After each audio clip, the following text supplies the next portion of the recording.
Perkenalkan, nama saya Lara Widuta dengan NIM 2010144 dari kelas 24 dengan prodi manajemen dari STIE Eka Prasetya.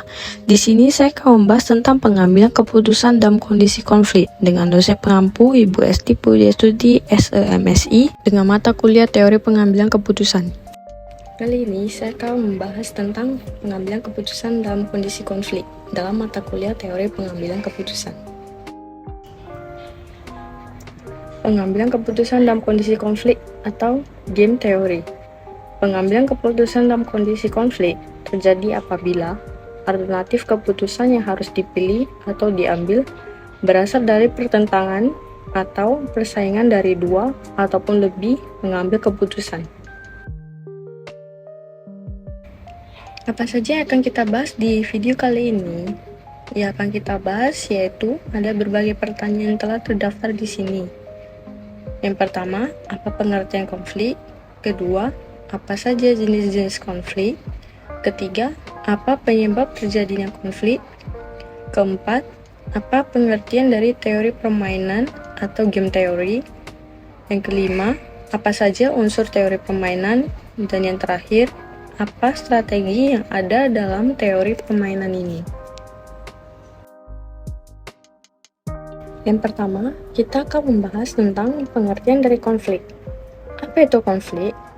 Konflik berasal dari kata kerja Latin atau confligere yang berarti saling memukul.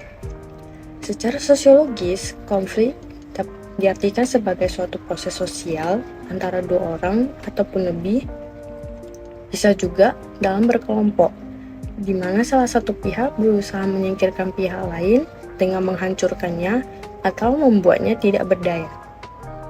Konflik dilatar belakangi oleh perbedaan ciri-ciri yang dibawa individu dalam suatu interaksi. Perbedaan-perbedaan tersebut diantaranya adalah menyangkut ciri fisik, kepandaian, pengetahuan, adat istiadat, keyakinan, dan lain sebagainya.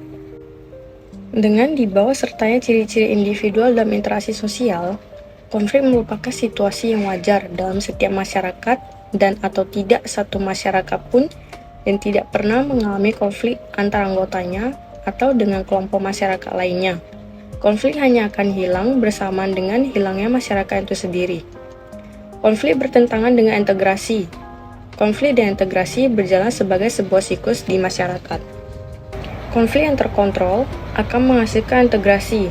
Sebaliknya, integrasi yang tidak sempurna dapat menciptakan terjadinya konflik. Jenis konflik. Secara umum, jenis konflik dibedakan menjadi dua, yaitu A. Konflik destruktif atau disfungsional. Konflik ini dapat menimbulkan kerugian bagi individu atau organisasi yang terlibat. B. Konflik konstruktif atau fungsional. Konflik ini dapat memberikan keuntungan bagi individu atau organisasi yang terlibat.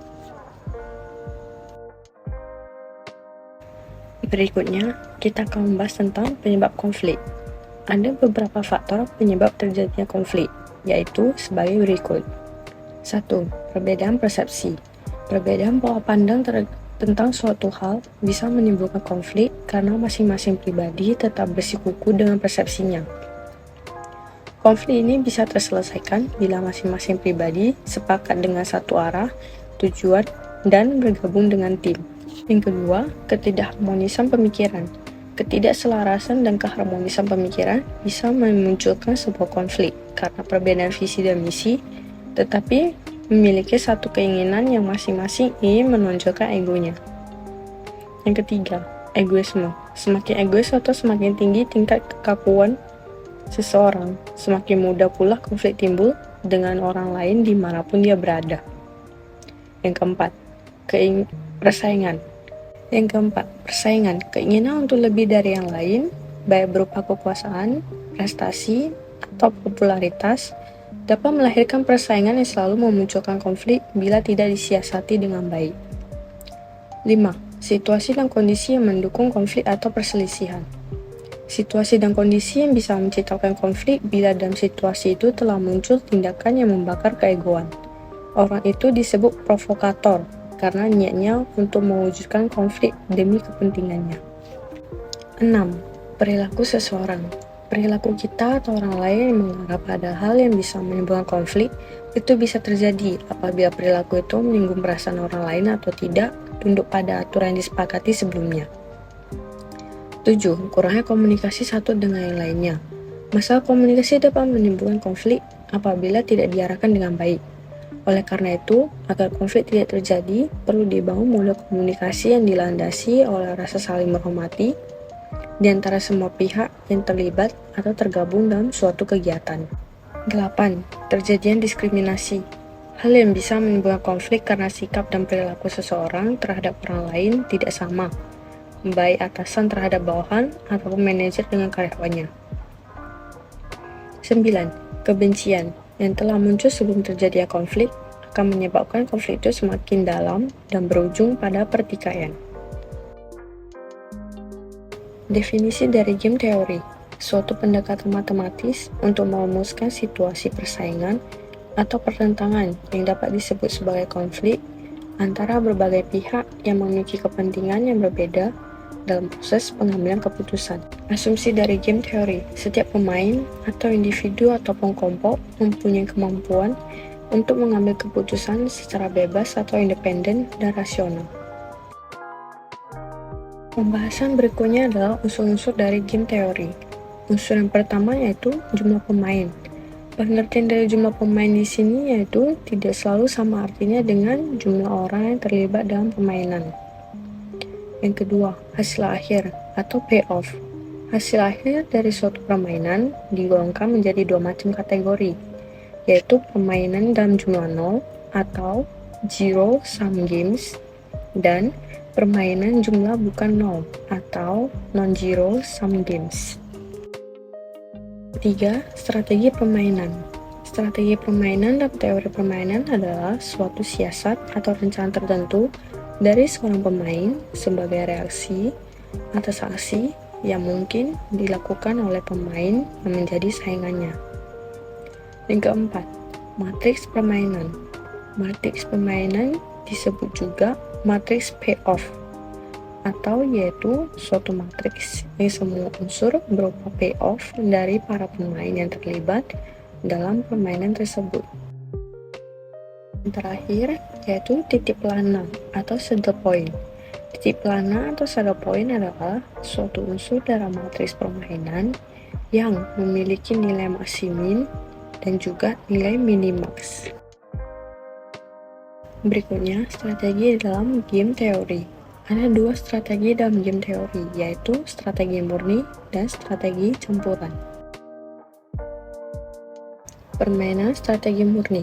Dalam permainan strategi murni, pemain baris mengidentifikasikan strategi optimalnya melalui aplikasi metode maksimin.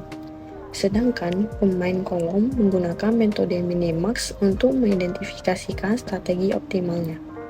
Nilai yang dicapai harus merupakan maksimum dari minimax baris dan minimum dari maksimin kolom. Dalam hal ini diperoleh suatu titik keseimbangan atau equilibrium, dan titik ini disebut titik saddle atau saddle point.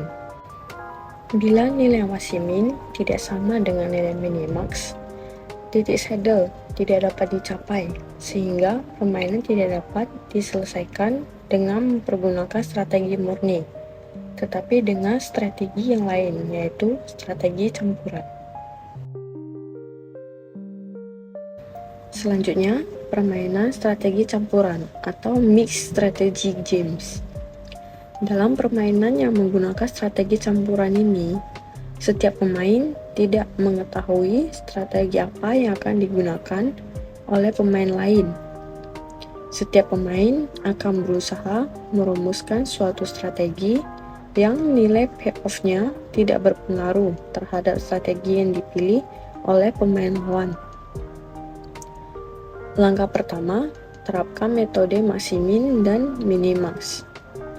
Permainan strategi campuran terjadi apabila nilai maksimin tidak sama dengan nilai minimax, maka games ini tidak memiliki titik saddle atau strategi murni, bukan merupakan strategi optimal. Sebagai gantinya, keseimbangan dapat dicapai jika menggunakan mixed strategy. Langkah berikutnya, terapkan strategi dominan dengan harapan ukuran matriks payoff dapat diperkecil. Sekian dari video saya kali ini. Apabila terdapat salah kata, saya mohon maaf. Semoga videonya dapat bermanfaat bagi kalian semua. Terima kasih atas perhatiannya.